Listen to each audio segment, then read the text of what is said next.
अगर एमआईएम को वोट कटवा पार्टी सिद्ध कर दे और एमआईएम की वजह से बीजेपी की सरकार बनी, इसको भी प्रूफ के साथ सिद्ध कर दे, मैं मोहम्मद नफीस अंसारी उसको 10 लाख रुपए ऑन द स्पॉट इनाम दूंगा। और अगर आपके पास कोई प्रूफ नहीं है कि एमआईएम बीजेपी की बी टीम है, आपके पास प्रूफ नहीं है कि एमआईएम वोट कटवा पाती है, आपको प्रूफ नहीं है आपके पास कि असदुद्दीन ओवैसी बीजेपी के साथ काम करते हैं, तो फिर आपको डरना चाहिए। अगर आप मुसलमान हैं तो आपको हदीस याद रखनी चाहिए कि अल्लाह के रसूल सल्लल्लाहु अलैहि वसल्लम ने सही मुस्लिम में हदीस से फरमाया कि जो भी शख्स सुनी सुनाई बात को आगे कर देता है उससे बड़ा झूठा कोई नहीं है। तो आप अगर सबसे बड़ा झूठा का कैटेगरी यानी मुनाफिकत में जाना चाहते हो तो फिर आप असदुद्दीन ओवैसी को बदनाम करो, आप एमआईएम को बदनाम करो, अगर आपको मुनाफिक बनना है। लेकिन अगर आपको सच्चा मुसलमान बनना है, इस्लामिक बॉय, इस्लामिक सही तरीके से इस्लाम को फॉलो करना, तो आप सुनी सुनाई बात को आगे नहीं बढ़ा सकते। क्योंकि मैं अगर 10 लाख देने की बात कर रहा हूं तो मेरे पास प्रूफ है कि एमआईएम ने ऐसा कुछ नहीं किया है, बल्कि एमआईएम ने तो हराया है बीजेपी को, जेडीयू को।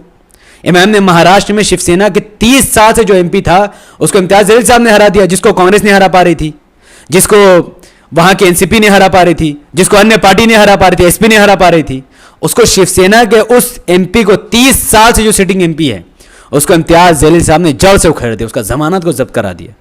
तो अब किस तरीके से कह सकते हो कि एमआईएम हरा रही है?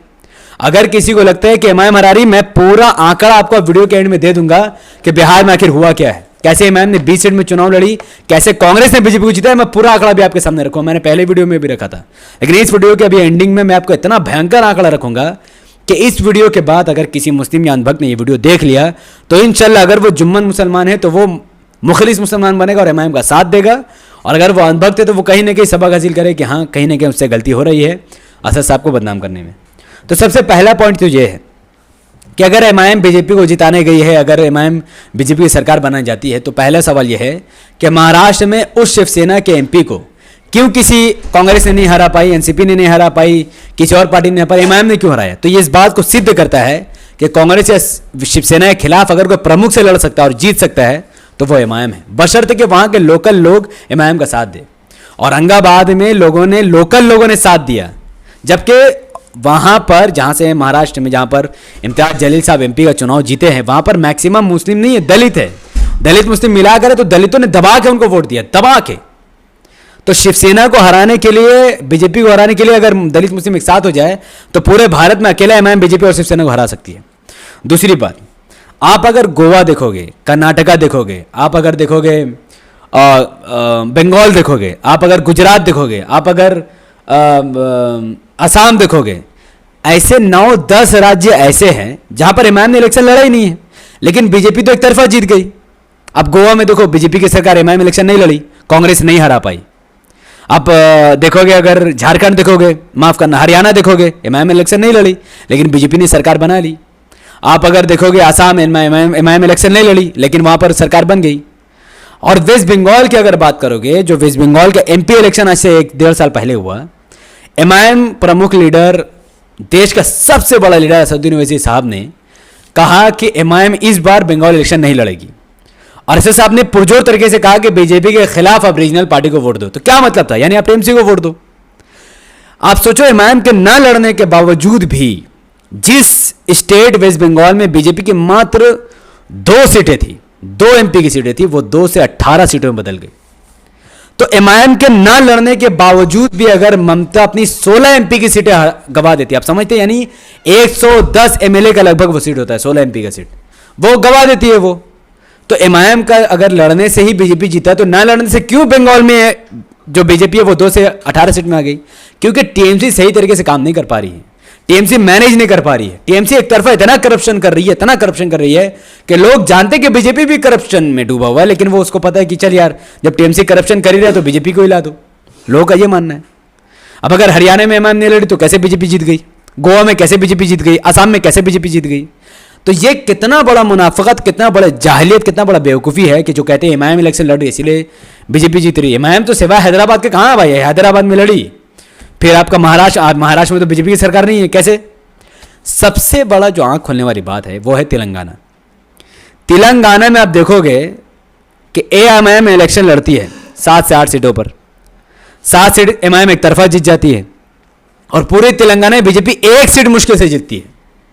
तो अगर एमआईएम के लड़ने से बीजेपी जीती है तो फिर तेलंगाना में बीजेपी की सरकार क्यों नहीं है? क्या इस बात का जवाब किसी जुम्मन के पास है?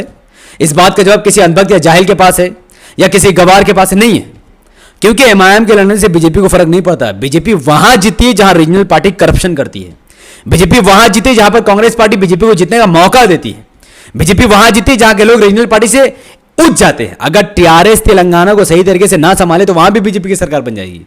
एमआईएम है इसलिए नहीं बनेगी क्योंकि वो सरकार अगर अच्छा से ना काम करे तो, लेकिन टीआरएस अच्छा काम करती है अपने तेलंगाना के लिए। एमआईएम अपने जो 7 कंस्टिट्यूएंसी में वो जीते, वहां पर स्कूल कॉलेज हॉस्पिटल के भरमार लगाए हुए हैं।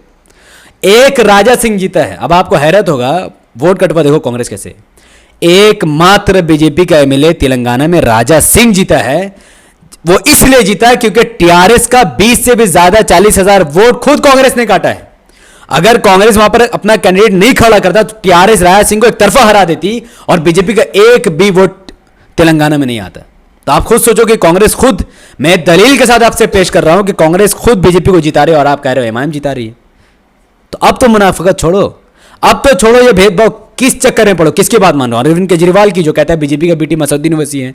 खुद दिल्ली दंगा होता है, खुद जाकर बैठ के मूर्ति के सामने बोलता है दंगा बंद हो, दंगा बंद हो जाए। ऐसे बेवकूफों की बात सुनते हो। किसकी बात सुनते हो? ममता बनर्जी की, जिसने मुसलमानों के लिए एक काम भी नहीं किया। कांकी नारे में दंगा हो गया, ममता ने पुलिस तक नहीं भेजा, वहां के लड़कियों के साथ छेड़छाड़ हुआ, मस्जिद में बॉम्ब फेंके गए। अकेले एक बीजेपी के एमपी जो पहले टीएमसी में था, बीजेपी में जाकर उसने पूरा दंगा करवाया। लेकिन कोई पूछने वाला है कि किस टीएमसी, कौन सा मुंह से वो एमआईएम को बदनाम कर रही है? आप कांग्रेस की बात सुनते हो, राहुल गांधी की बात सुनते हो। जिस कांग्रेस ने बाबरी मस्जिद का ताला खुलवाकर बीजेपी की इतना बड़ा मदद किया, राम मंदिर तोड़वाने वाले का समर्थन किया, राम मंदिर का समर्थन किया बाबरी मस्जिद के खिलाफ, अब उस कांग्रेस की बात सुनकर एमआईएम पर बढ़ चढ़ के उल्टी सीधी बातें कर रहे हो, ऐसे कार्टून बना रहे हो। तो भाइयों, ये समझने का वक्त है कि कितनी बड़ी गलती आप लोग कर रहे हो। मुनाफिकत इख्तियार कर रहे हो, इस्लाम को आप पीठ पीछे फेंक रहे हो, ईमान के साथ आप खिलवाड़ कर रहे हो अपना। आप असद साहब पर इल्जाम लगा के सिर्फ नॉर्मल काम नहीं करो, आप अपने ईमान के साथ खिलवाड़ कर रहे हो। और अब मैं आपको पूरा डिटेल बताता हूं कि असल में बिहार में क्या हुआ। बिहार में एआईएमआईएम, ऑल इंडिया मजलिस इत्तेहादुल मुस्लिमीन, 20 सीटों पर चुनाव लड़ी, 20 सीट। ये वो 20 सीट है जहां पर कभी भी किसी ने काम ही नहीं किया, ना कांग्रेस ने, ना आरजेडी ने, जेडीयू, ना बीजेपी ने। तो एमआईएम को उनको इंसाफ दिलाना था। एमआईएम ने 20 सीटें चुनी और वहां पर अपने प्रत्याशी उतारे। उन 20 सीटों में 5 सीटों पर एमआईएम की जीत हो गई। 5 सीटों पर एमआईएम ने एक तरफा जीत हासिल की। कोचाधामन, बहसी, अमौर, जोकीहाट और बहादुरगंज। बाकी 9 सीटों पर कांग्रेस, आरजेडी, सीपीआईएम, ये 3 पार्टियां मिलकर कम से कम 9 सीटें जीत गई। यानी महागठबंधन को 9 सीटों का फायदा हुआ, एमआईएम को 5 सीटों का फायदा हुआ, बचा 6 सीट। 6 सीट में बीजेपी जीत गई और जेडीयू जीत गई और एक वीआईपी जीती, जो कि उतना मैटर नहीं करता। अब आप जब 6 सीटों का मुआयना करोगे कि आखिर 6 सीटों में बीजेपी जीती कैसे, जहां पर एमआईएम का भी कैंडिडेट है, जहां पर आरजेडी का भी कैंडिडेट है, जहां पर कांग्रेस का भी कैंडिडेट है, जहां पर जेडीयू बीजेपी का, ऐसे कैसे हो गया? तो अब आपको डिटेल में जाना पड़ेगा, जो कि मैंने पहले ही कहा कि मैं वीडियो के लास्ट में बताऊंगा। अब आप डिटेल सुनो। नरपतगंज, जहां पर नरपतगंज कंस्टिट्यूएंसी में बीजेपी का एक कैंडिडेट खड़ा था, आरजेडी का कैंडिडेट खड़ा था और एमआईएम का कैंडिडेट खड़ा था। आप बिलीव नहीं करोगे, बीजेपी को 77,962 वोट मिले बीजेपी को, और एमआईएम को मिला 4,900 वोट, मात्र 4,000 बस। और आरजेडी को मिला 56,359 वोट। अब एक बार अपना दिमाग लगाओ कि अगर एमआईएम की वजह से यहां अगर बीजेपी जीती है तो आरजेडी को 56,000, बीजेपी को 77,000, यानी आरजेडी को 21,000 वोट की जरूरत थी। अगर एमआईएम अपना प्रत्याशी यहां पर ना उतारता है तो मात्र 5,000 वोट का फायदा आरजेडी को होता है। तो आरजेडी 56,000 से 61,000 में आ जाती, फिर भी तो 10,000 घट रहा है, 11,000 फिर भी वोट घट रहा है।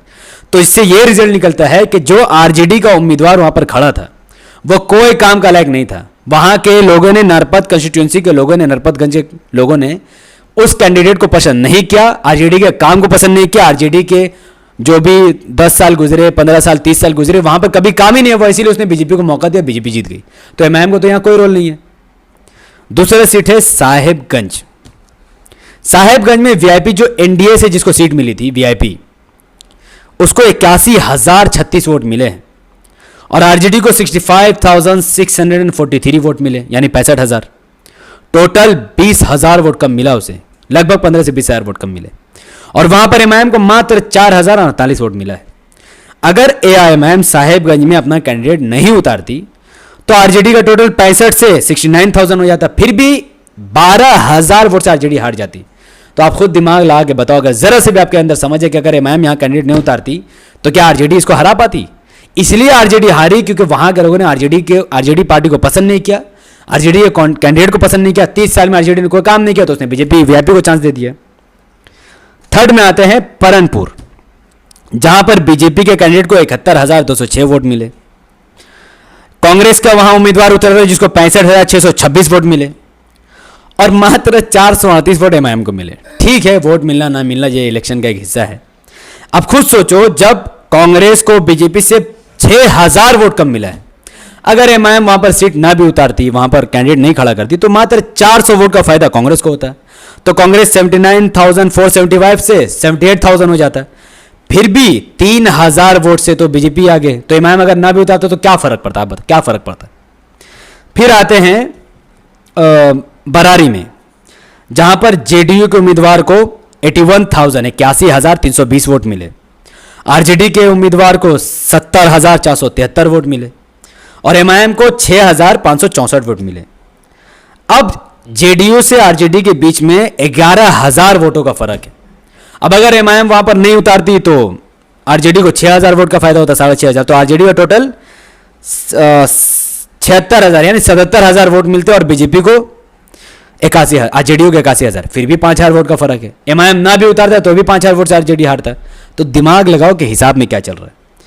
छातापुर में एमआईएम आरजेडी बीजेपी के बीच में टक्कर हुआ। बीजेपी को 77,000 वोट मिले, आरजेडी को 63,000 और एमआईएम को मात्र 1,801 वोट मिले। अब खुद सोचो कि अगर आरजेडी को एमआईएम के जगह 1,000 और वोट मिल जाता, 2,000, तो उसका टोटल 65,000 होता। फिर भी बीजेपी 77,000 वोट में है, यानी 20,000 वोट से आगे, 10,000 वोट से आगे।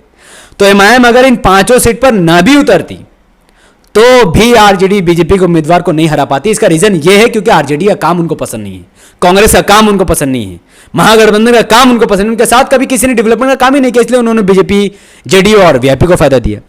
एक सीट ऐसा है कि अगर वहां पर एमआईएम भी थी, कांग्रेस भी थी और जेडीयू भी थी, तो वो सीट के बारे में पोस्ट एक वायरल किया गया कि वहां पर रानीगंज से रोशन देवी आगे, माफ करना, जेडीयू की उम्मीदवार आगे बढ़ रही है।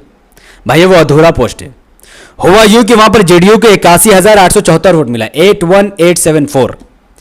कांग्रेस को मिला 79,479 यानी 79,479 वोट, 79,479। और एमआईएम को जो रोशन देवी, एक नॉन मुस्लिम महिला थी जिसने दावा किया था कि वो वहां से जीत हासिल कर सकती है, एमआईएम ने उसको टिकट दिया क्योंकि एमआईएम तो सेक्युलर पार्टी है, मुस्लिम का पार्टी तो खाली है नहीं। तो वहां पर उसको 2,411 वोट मिले। तो कांग्रेस के लोगों का यह मानना है कि अगर एमआईएम वहां से रोशन देवी को टिकट ना देती, यानी एमआईएम हिंदू को टिकट ही ना देना, ऐसा हो सकता है क्या, ना देती तो 2,500 वोट का फायदा कांग्रेस को होता है। तो कांग्रेस को टोटल वोट हो जाता 81,900 समथिंग, यानी वो जेडीयू से जीत जाता है। लेकिन यह अधूरा बात है, यह अधूरा है। अगर आप रानीगंज का पूरा लिस्ट निकाल कर देखोगे, वहां पर करीबन 10 से भी ज्यादा कैंडिडेट खड़े थे और अकेला एमआईएम ने 2,000 वोट नहीं लिए, बल्कि 3-4 पार्टियां ऐसी और उम्मीदवार, आजाद उम्मीदवार ऐसे जिन्होंने 3,000 वोट का घोटाला किया है। तो अगर कांग्रेस को लगता है कि सिर्फ एमआईएम ने ही वोट काटा है, तो फिर और 3-4 पार्टी को क्या करोगे जिन्होंने 4-4, 5-5 वोट काटा है। और मैं अगर ऐसा कहूं कि अगर कांग्रेस वहां पर अपना उम्मीदवार ना उतारती तो रोशन देवी को एक तरफा वोट मिल जाता, क्योंकि कांग्रेस को वोट मिलता ही नहीं। वो 79,000 वोट रोशन देवी को मिलता तो उसको 81,900 वोट हुआ था, वो जेडीयू को हरा देती। तो बात करने से बहुत बात बनती है, मेरी भी बात से उनकी भी सही। तो जुम्मन मुसलमानों तो हर जगह जलील हो गए भाई। तो ले दे के बात यह है कि एमआईएम ने 20 सीटों पर चुनाव लड़ा, 5 सीटों पर खुद जीत हासिल की, 9 सीटों पर महागठबंधन को जिताया, जीत गया, 6 सीटों पर कांग्रेस की वजह से बीजेपी जीत गई। इसमें एमआईएम का कोई रोल ही नहीं था। अब बात करते हैं कांग्रेस की, लास्ट बात, एकदम लास्ट, फिर वीडियो खत्म। कांग्रेस को आरजेडी ने 70 सीटें लड़ने के लिए दी है भाई, 70 सीट, जबकि कांग्रेस का कोई लेने देने नहीं ज्यादा बिहार से। 70 सीट में कांग्रेस ने मात्र 19 सीट में जीत हासिल की, 51 सीट में बीजेपी को फायदा हुआ, 51। आप सोचो अगर आरजेडी कांग्रेस को 70 सीट ना देकर मात्र 20 सीट देती तो उसको 40 सीट आरजेडी के अंदर आता, आरजेडी वो सीट जीत जाती, तो आरजेडी की सरकार हो जाती। तो ये जो 70 सीट में आरजेडी कांग्रेस ने बीजेपी को जिताया, ये क्यों जिताया, क्यों ऐसा हुआ? क्योंकि राहुल गांधी, प्रियंका गांधी ने 70 सीट में मेहनत ही नहीं किया। कांग्रेस ने लड़कर 70 सीट तो ले ली, लेकिन 70 सीट में कोई काम ही नहीं हुआ। और जितने अपर कास्ट के जो नाम नेहात ब्राह्मण थे, ठाकुर थे, उन लोगों ने एक तरफा बीजेपी को वोट दे दिया। कांग्रेस को किसी ने पूछा तक नहीं है। तो कांग्रेस ने ऐसे कमजोर कैंडिडेट उतारे जो बीजेपी के मुकाबले में कुछ थे ही नहीं। यानी कांग्रेस पहले से ही जानती थी 70 सीट में उनको 50 से भी ज्यादा सीट को हार होना है और बीजेपी को जीत होना है। और इसलिए बीजेपी का आज सबसे ज्यादा सीट 54 से 74 75 पहुंच गया। तो अब आपको समझ में आ गया कांग्रेस ने कैसे 51 सीट में बीजेपी को जिताकर 19 सीट खुद जीतकर महागठबंधन को नुकसान करके बीजेपी की सरकार बनाई। कांग्रेस ही बीजेपी की बी टीम है, कांग्रेस ही आरएसएस का एजेंट है, कांग्रेस ही RSS, RSS BJP, BJP Congress है। तीनों में कोई भी फर्क नहीं है। तो इन तमाम आंकड़ों के बावजूद अब भी अगर किसी को लगता है कि असदुद्दीन ओवैसी बीजेपी का बी टीम है, एमआईएम बी टीम है, असदुद्दीन ओवैसी ऐसा वैसा फलान ढमका नौजुबिल्ला, तो पहले तो उसे सही मुस्लिम की हदीस देखनी चाहिए जहां पर आप सल्लल्लाहु अलैहि वसल्लम ने साफ साफ वार्निंग किया कि सुनी सुने बात को आगे मत फैलाओ। और दूसरी बात, मैं 10 लाख का चैलेंज रखूंगा, अगर वो प्रूफ कर देगा किसी और तरीके से 10 लाख ऑन द स्पॉट दूंगा। अगर वो प्रूफ ना कर सके तो या तो वो मुझे 10 लाख दे या फिर एमआईएम ज्वाइन करे और एमआईएम के लिए काम करे, असदुद्दीन ओवैसी साहब का हाथ मजबूत करे, बंगाल इलेक्शन में इतना ज्यादा प्रेशर बनाए कि ममता अलायंस करने पर एमआईएम से मजबूर हो जाए। वरना फिर अगर आपको मुनाफकत की जिंदगी जीना है, झूठ बोलकर जिंदगी जीना है, अफवाह फैलाकर जीना है, तो फिर जहन्नम आपको मुबारक। और असद साहब का साथ देने वाले बहुत लोग हैं जो ईमानदारी का खाना खाना चाहते हैं, अफवाह का नहीं। बहुत बहुत शुक्रिया। तो वीडियो को जितना हो सके लाइक कीजिए, लाइक करने से ही वीडियो वायरल होता है बहुत ज़्यादा। ये यूट्यूब का एल्गोरिदम है, जितना ज़्यादा कमेंट, जितना ज़्यादा लाइक होगा, जितना ज़्यादा शेयर, वीडियो उतना ज़्यादा वायरल होने के चांसेस है। पिछली वीडियो अल्हम्दुलिल्लाह एक ही रात में 1 लाख तक पहुंच गई थी। तो ये वीडियो भी कोशिश कीजिए कि ज़्यादा से ज़्यादा वायरल हो, क्योंकि यही एक तरीका है कि डिटेल में समझाकर अंधभक्तों और जुम्मन मुसलमानों को मुसलमान बनाया जाए, कांग्रेस की गुलामी से निकालकर सही रास्ते पर लाया जाए और एमआईएम की मदद कराया जाए, पूरे भारत में संविधान को बचाया जाए। और अगर आपको मेरा काम का सपोर्ट करना है तो माली इमदाद आप कर सकते हैं, ये मेरा अकाउंट डिटेल है। तो जितना ज़्यादा हो सके एमआईएम के लिए काम कीजिए, दुआ कीजिए, मेरे लिए दुआ कीजिए और हमेशा न्याय का साथ दीजिए, अन्याय का नहीं। अल्लाह का कुरान मीनिंग में पढ़िए, समझ कर पढ़िए, ताकि आपको बातिल कौन है और हक में कौन है नजर आएगा। कौम के बारे में पढ़िए, मूसा अलैहिस्सलाम के बारे में, ईसा अलैहिस्सलाम के बारे में, रसूलुल्लाह सल्लल्लाहु अलैहि वसल्लम की ज़िंदगी पढ़िए। कभी उन्होंने बातिल का साथ नहीं दिया, सेक्रीफाइस नहीं किया उन लोगों ने बातिल के साथ। आप हदीस पढ़िए रसूलुल्लाह सल्लल्लाहु अलैहि वसल्लम की, जहाँ पर आप सब सच बोलना सिखाते हैं, झूठ बोलने से मना करते हैं, हक और बातिल में इम्तियाज कराना सिखाते हैं। तो जब तक आप प्रॉपर मुस्लिम नहीं बनोगे तो आप एमआईएम का साथ दे ही नहीं सकते, फिर आप कांग्रेस की गुलामी करते रहोगे, फिर आपका कुछ नहीं होने वाला है। और आपको किसी को कोई बात करनी है तो यहाँ पर मेरा व्हाट्सएप नंबर स्क्रीन में भी है, डिस्क्रिप्शन में भी है। तो आपको कुछ भी अगर बात करनी हो तो प्लीज़ कॉल मत कीजिएगा, आप वॉइस मैसेज या टेक्स्ट मैसेज मुझे कीजिए। इमो, व्हाट्सअप, इंस्टाग्राम में, फेसबुक में, मैसेंजर में, सबका लिंक उसमें डाला हुआ है। या शायद इंस्टाग्राम का नहीं है तो छोड़िए, मुझे अपना फॉलोअर बनाने शौक नहीं है। तो किसी को भी आप प्लीज़ कॉल मत करके डिस्टर्ब मुझे मत करना, आप वॉइस मैसेज टेक्स्ट में करके मुझसे जो भी बात करनी हो आप कीजिए, इंशाल्लाह मैं फ्री होकर रिप्लाई दे दूंगा। कोई ग्रुप में ऐड मत करना, कोई कॉल मत करना, सिर्फ वॉइस मैसेज, टेक्स्ट और उसके अलावा कोई भी डिस्टर्ब मत करना, क्योंकि मैं अभी अगर वीडियो बना रहा हूँ और आप में से किसी का कॉल आ जाए तो वीडियो तो कट जाएगा। तो इसीलिए आप मुझसे व्हाट्सअप के या इमो के तरीके से जुड़ सकते हैं, मुझसे बातें कर सकते हैं, मैं इंशाल्लाह आपको रिप्लाई दूंगा। बहुत बहुत शुक्रिया, मुझे दुआ में याद रखिए। अस्सलाम वालेकुम वरहमतुल्लाहि वबरकातुहू। अल्लाह की सलाम, रहमत बरकत अब तमाम भाई और बहनों पर हो, मैं अल्लाह भी पीस अपॉन अस।